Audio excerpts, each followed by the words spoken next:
You know when people say that if you put your mind to something you can really do it?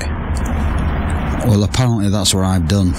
So, as I've said before, for the last 7 months I've been building this thing, and obviously the structure, and I'm now at the point where I'm going to light my first official fire. It's still a curing fire, but the whole oven is done, the dome, everything, so I can start lighting my first official fire.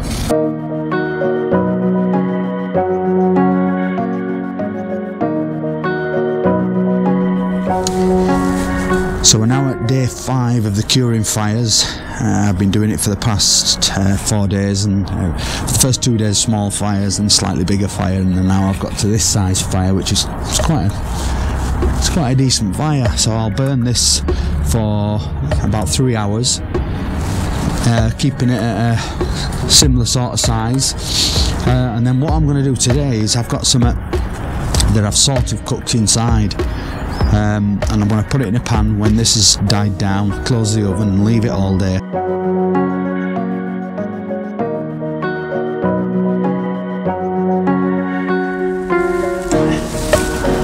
Well, doesn't that just look awesome?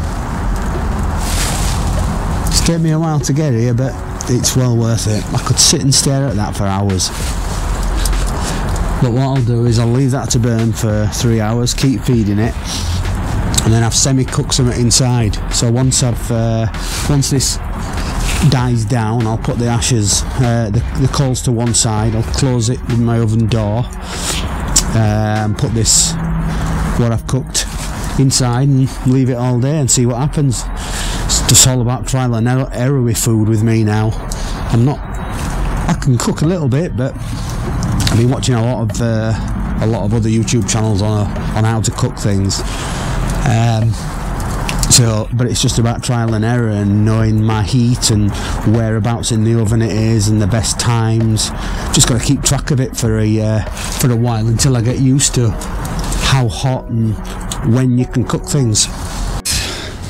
I've had this, just a simple bolognese sauce in here for, I don't know, 3 hours maybe.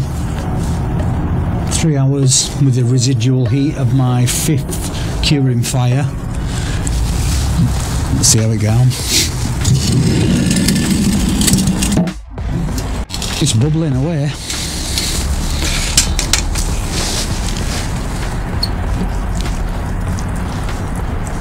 Ooh, look at that.